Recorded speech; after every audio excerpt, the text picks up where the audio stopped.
Hello YouTuber family, તમારું સ્વાગત છે મારા બ્લોગમાં। તો આજે બનાવીશું દાલ ફ્રાય અને જીરા રાઈસ, એ પણ એકદમ રેસ્ટોરન્ટ અને હોટલમાં ખાતા હોય એ રીતનો ટેસ્ટ આવશે। તો ચલો આપણે સ્ટાર્ટ કરીએ।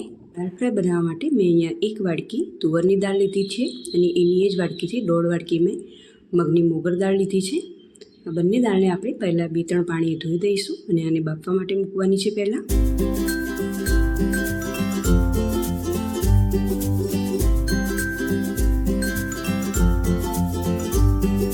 ધોઈ દીધી છે તો હવે આપણે કુકરમાં બાફવા માટે મૂકીશું આને। તો મેં અહીંયા 2 ગ્લાસ જેટલું પાણી નાખ્યું છે, આમાં હળદર અને હિંગ નાખી છે અને 1 ચમચી આપણે તેલ નાખીશું એટલે દાળ આપણી ઉભરાય નહીં।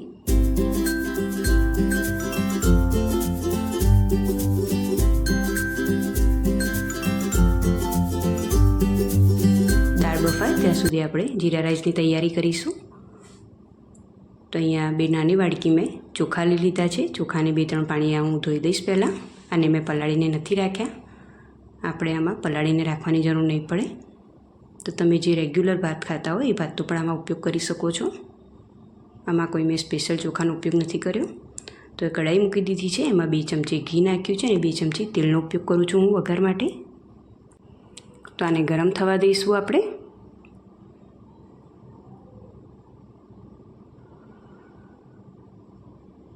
હવે આ ગરમ થઈ ગયું છે તો આમાં આપણે 1 તમાલપત્ર નાખીશું, 2-3 લવિંગ નાખીશું આપણે, 1 ટુકડો તજનો નાખીશું, વ્યવસ્થિત હલાવી દઈશું આ રીતે। હવે જીરું નાખીશું, 1.5 ચમચી જેટલું મેં જીરું નાખ્યું છે અહીંયા। જીરું નાખીને એકવાર વ્યવસ્થિત આ રીતે હલાવી દઈશું। એનો થોડો કલર ચેન્જ થાય પછી જ આપણે અંદર ચોખા એડ કરવાના છે।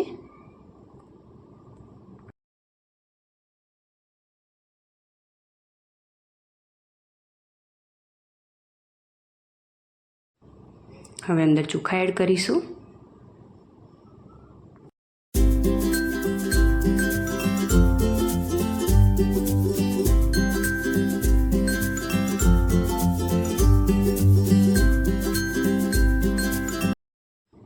વ્યવસ્થિત આ રીતે સાતળી દઈશું મસાલા સાથે, એટલે કે જીરા સાથે વ્યવસ્થિત આ રીતે આપણે સાતળી દેવાનું છે પહેલાં। લગભગ 2 થી 3 મિનિટ સુધી આ રીતે સાતળીશું। ગેસને મીડિયમ જ રાખવાનું છે।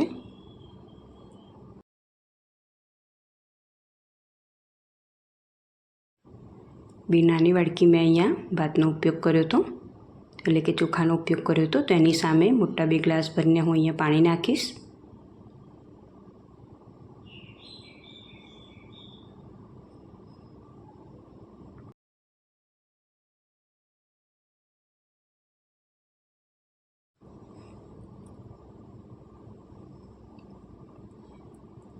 તો હવે આ ગ્લાસનો હું ઉપયોગ કરું છું, તો આવા 2 ગ્લાસ હું અહીંયા પાણી નાખીશ, વ્યવસ્થિત હલાવી દઈશ આ રીતે।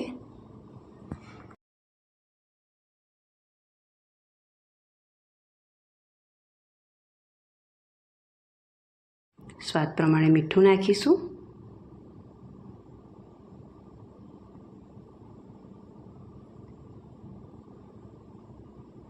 હલાવી દઈશું એકવાર।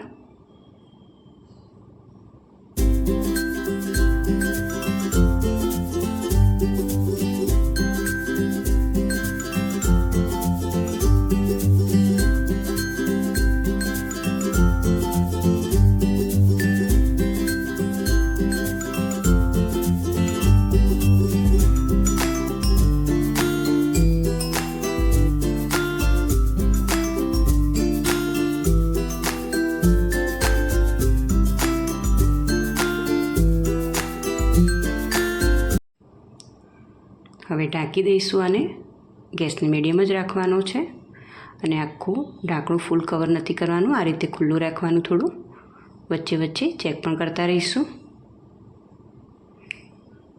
તો દાળ સરસ એ બફાઈને રેડી થઈ ગઈ છે। તો હવે આપણે દાળનો વઘાર કરીશું। તો કઢાઈ મૂકી દીધી છે ગેસ પર અને આ પાણી પણ મેં ગરમ કર્યું છે, લગભગ 1.5 ગ્લાસ જેટલું આપણે પાણી ગરમ કરવા માટે મૂકી દેવાનું। એનો આપણે ઉપયોગ કરવાના છીએ।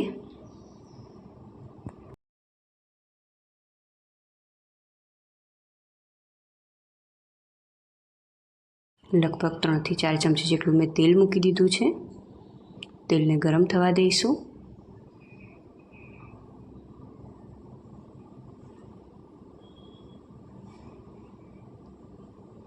તેલ ગરમ થઈ જાય એટલે એક તમાલપત્ર નાખીશું. 2 આખા લાલ મરચાં નાખીને વ્યવસ્થિત આ રીતે હલાવીશું. જીરું નાખીશું. હિંગ નાખીશું. લસણ છે એના ઝીણા ઝીણા કટિંગ કરી દીધું છે. લસણને 3 થી 4 કળીનું લસણનો મેં અહીંયા ઉપયોગ કર્યો છે. અને ઝીણું આ રીતે સમારી દીધું છે અને અંદર મેં એડ કર્યું. લસણ નાખીને પછી આ રીતે આપણે હલાવી દઈશું એકવાર. મીડિયમ સાઇઝની ડુંગળી લીધી હતી. ડુંગળીને આ રીતે ઝીણી સમારવાની છે અને હવે એ એડ કરી છે અંદર. હલાવી દઈશું એકવાર.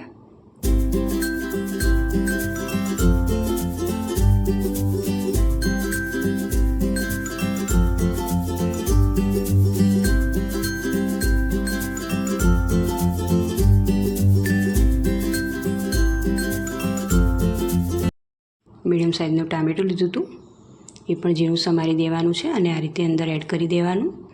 વ્યવસ્થિત આપણે હલાવી દઈશું.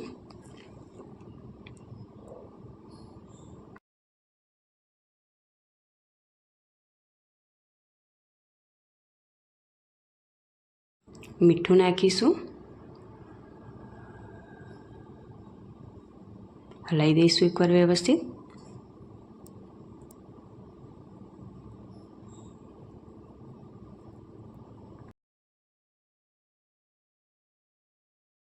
હળદર નાખી, અહીંયા 1/2 ચમચી હળદર નાખી છે. લાલ મરચું પાવડર,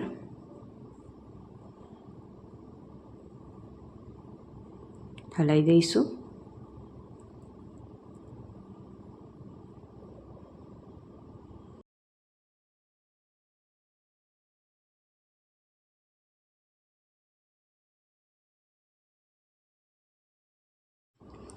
હવે ઢાંકીને મૂકીશું 2 થી 3 મિનિટ માટે આને મીડિયમ ગેસ ઉપર.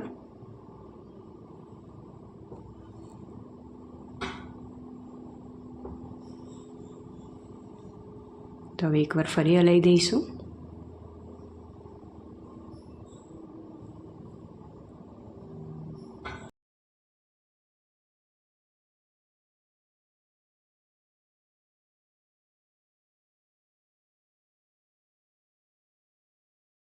હવે આપણે પાણી નાખીશું. ગરમ પાણીનો જ ઉપયોગ કરીશું. અહીંયા પાણી નાખીને આ રીતે હલાવી દઈશું. દાલ ફ્રાય બનાવો એટલે ગરમ પાણીનો જ ઉપયોગ કરવાનો, ઠંડા પાણીનો ઉપયોગ ના કરતા. જો તમે ઠંડા પાણીનો ઉપયોગ કરશો તો દાળ અને પાણી અલગ તરી આવશે. દાળમાં પાણી ઉપર તરીને આવતું હોય એવું દેખાશે. હવે આપણે બાફેલી જે દાળ મૂકી હતી અંદર એડ કરી દીધી છે.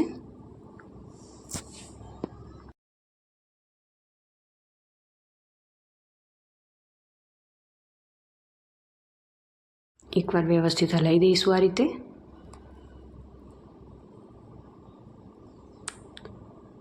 ફરી આપણે આમાં ગરમ પાણી નાખીશું.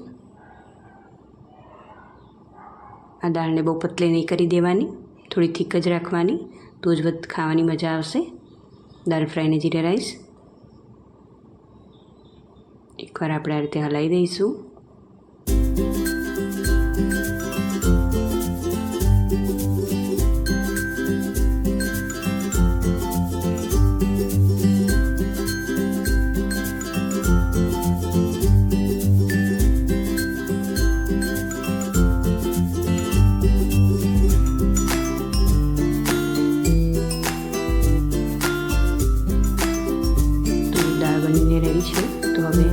કોથમીર નાખી,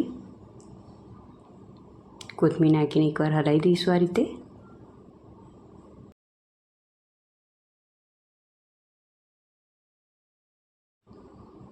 હવે ગરમ મસાલો નાખીશું. અહીંયા 1/2 ચમચી મેં ગરમ મસાલો નાખ્યો છે.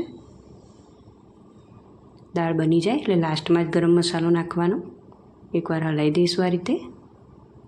તો બસ રેડી છે દાળ ફ્રાય. અને આનો ટેસ્ટ જો તમે આ રીતે ના બનાવી હોય તો ચોક્કસથી ટ્રાય કરજો. ઘરમાં બધાને પસંદ આવશે જ. અને આનો ટેસ્ટ સેમ હોટલ જેવો, રેસ્ટોરન્ટમાં તમે જે દાલ ફ્રાય ખાધા હશે એ રીતનો ટેસ્ટ આવશે. તો દાળ બનીને રેડી છે. તો હું હવે ગેસ બંધ કરી દઈશ. તો હવે આપણે ભાત પણ ચેક કરી લઈએ. તો જો દાણો એકદમ સરસ એવો ચડી ગયો છે, આરામથી તૂટી જાય છે. અને આ રીતે ચપ્પુ નાખીને જોઈ લઈશું. તો જો ચપ્પુ એકદમ કોરું આવે છે તો આપણા ભાત બનીને એકદમ રેડી થઈ ગયા છે. થોડીક વાર ઢાંકી દઈશ આને. તો દાળ બની ગઈ છે. તો હવે આપણે આમાં 1 ચમચી ઘી નાખીશું. ઘીથી દાળનો ટેસ્ટ એકદમ વધી જશે.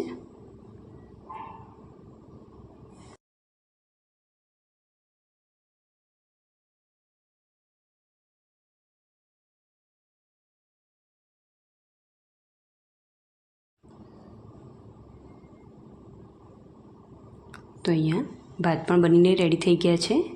તો આમાં જે તમાલપત્ર, લવિંગ અને તજનો ટુકડોને જે નાખ્યું હતું આપણે બધું કાઢી દઈશું. ખાલી ફ્લેવર માટે જ આપણે નાખ્યું હતું, એટલે બધું કાઢીને આપણે અલગ કરી દઈશું. એટલે આપણે જ્યારે પણ ભાત ખાઈએ ત્યારે મોઢામાં ના આવે આ વસ્તુ. અને આ રીતે વ્યવસ્થિત આપણે એકદમ હલકા હાથે આ રીતે હલાવી દઈશું ભાતને.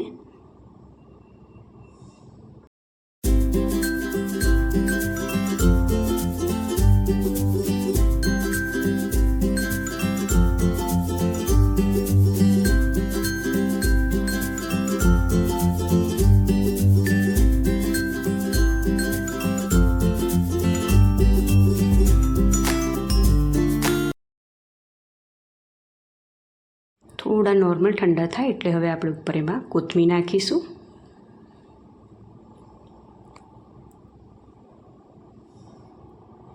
કોથમીર નાખીને આપણે હલાવી દઈશું.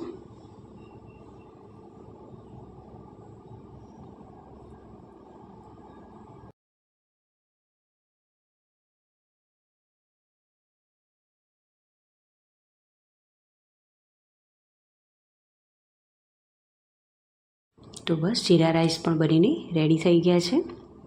તમને જો આ દાલ ફ્રાય અને જીરા રાઈસની રેસીપી ગમી હોય તો મને લાઇક, શેર અને સબસ્ક્રાઈબ કરજો. કોમેન્ટ પણ કરજો. અને જો તમે કોઈ દિવસ ઘરે દાલ ફ્રાય અને જીરા રાઈસ ના બનાવ્યા હોય તો ચોક્કસથી ટ્રાય કરજો. બિલકુલ ટેન્શન ફ્રી થઈને એકદમ સરસ બનશે દાલ ફ્રાય અને જીરા રાઈસ જો તમે આ રીતે બનાવશો તો.